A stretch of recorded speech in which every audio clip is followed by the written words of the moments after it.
Hi అండి. నమస్తే. ఈరోజు బెండకాయ ఫ్రై చేశానండి. చాలా టేస్టీగా ఉంది. మనం ఏదైనా పెళ్ళిళ్ళు, ఫంక్షన్స్‌కి వెళ్ళినప్పుడు అక్కడ బెండకాయ ఫ్రై ఉందంటే చాలా ఇష్టంగా తింటా ఉంటాం కదండీ! ఈరోజు నేను ట్రై చేసిన ఈ బెండకాయ ఫ్రై అక్కడి కంటే కూడా చాలా టేస్టీగా ఉందండి. ఇది రసము, సాంబారు, పప్పుతో కలిపి తినేటప్పుడు సైడ్ డిష్‌గా చాలా బావుంటుంది. ఇక్కడ నేనైతే అరకిలో బెండకాయలను తీసుకున్నానండి. వీటిని ముందు రోజే శుభ్రంగా కడిగి ఆరబెట్టుకున్నాను. ఇలా ఆరబెట్టుకోవడం వల్ల మనం కట్ చేసేటప్పుడు ఈ బెండకాయ ముక్కల్లో ఏమాత్రం జిగురు లేకుండా పొడి పొడిగా వస్తాయి. ఇక్కడ నేను బెండకాయ ముక్కలను క్రాస్‌గా డైమండ్ షేప్‌లో కట్ చేసుకున్నానండి. మీరు మీకు నచ్చిన ఏ షేప్‌లోనైనా కట్ చేసుకోవచ్చండి. చూడండి ఇలా క్రాస్‌గా కట్ చేసుకున్నాను. ఏదో డిఫరెంట్‌గా ఉంటుందని ఇలా కట్ చేశానండి. అలాగే వీటిలోకి కావాల్సిన పచ్చిమిర్చీలు కూడా కట్ చేసి పెట్టుకున్నాను. కొద్దిగా కరివేపాకు కూడా కడిగేసి పెట్టుకున్నానండి. దీంట్లో నేను కొన్ని పచ్చిమిర్చీలు వేస్తున్నానండి. ఎందుకంటే మనం తర్వాత మసాలాలో కారం కూడా వేసుకుంటాము. ఇప్పుడు ఇక్కడ నేను వీటిపైన మసాలాలు ఏమి వేయట్లేదండి. ఆ మసాలాలన్నీ కూడా మనము వేరొక గిన్నెలో కలిపేసుకుందాం. దీంట్లో వేస్తే డీప్ ఫ్రై చేసినప్పుడు మసాలాలు మాడిపోతాయండి. ఇప్పుడు ఒక గిన్నె తీసుకుందాం.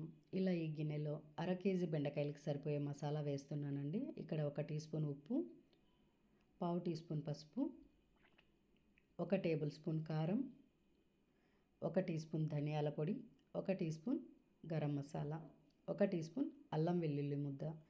వీటన్నిటిని కూడా బాగా కలిపేసుకోవాలి. ఇలా కలిపిన తర్వాత వీటిలో ఇప్పుడు కొద్దిగా నీళ్లు వేసుకుందాము.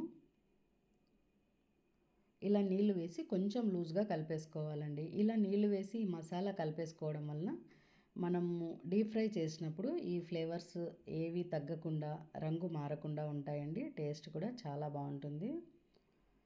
తర్వాత మనము ఇలా నీళ్ళు వేసి కలపడం వల్ల ఈ బెండకాయ ముక్కలకు ఈ మసాలా అంతా బాగా పడుతుందండి. మనం తినేటప్పుడు ప్రతి బైట్లో కూడా ఆ మసాలా టేస్ట్ తెలుస్తుంది. ఇలా ఇవి వేసుకున్న తర్వాత మనం ఎక్కువ ప్రెషర్ వేయకుండా వీటిని లైట్గా కలిపేసుకోవాలండి. ఎక్కువ బెండకాయల మీద ప్రెషర్ వేయకూడదు. లేదంటే ఏదైనా ఫ్లాట్గా ఉండేటువంటి గరిటె తీసుకొని కూడా కలిపేసుకోవచ్చు. ఇప్పుడు దీంట్లో కచ్చపచ్చగా దంచిన వెల్లుల్లి వేసుకోవాలి.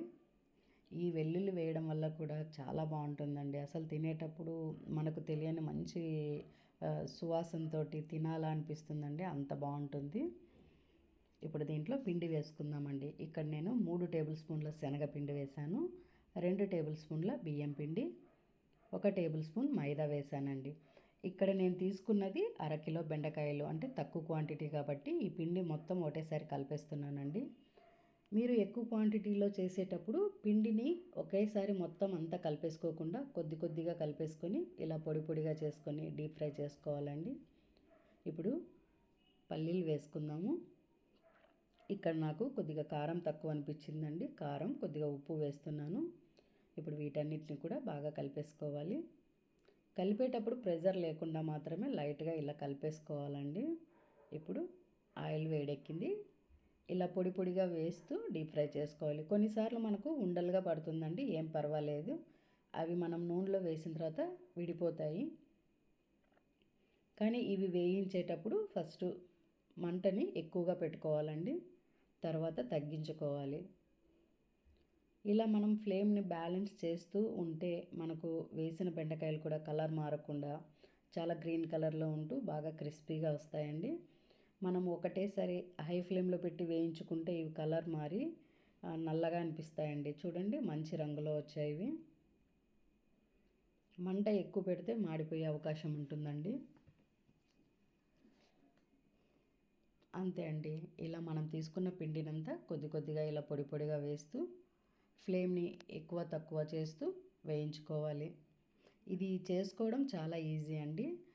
మనం వేయించేటప్పుడు మాత్రం చాలా ఓపికతో మంటని బ్యాలెన్స్ చేస్తూ వేయించుకోవాలి. చూడండి చూస్తుంటేనే మంచి కలర్గా ఉన్నాయి. టేస్ట్ కూడా చాలా బాగుందండి. ఇదే రకంగా ఈ మసాలాలు వేస్ట్ చేసుకోండి, చాలా బాగుంటుంది. పిల్లలు, పెద్దలు అందరు కూడా చాలా ఇష్టంగా తింటారు. మనం ఫంక్షన్స్లో తినేదానికంటే కూడా ఇక్కడ మనం చేసినవి ఇవి చాలా టేస్టీగా ఉంటాయండి. ఎందుకంటే అక్కడ అవి వాళ్ళు విడివిడిగా, అంటే బెండకాయలు ఒకసారి, పచ్చిమిర్చి ఒకసారి, ఇలా అన్ని ఐటమ్స్ కూడా విడివిడిగా వేయించి తర్వాత కలిపి పైన మసాలా వేస్తారు.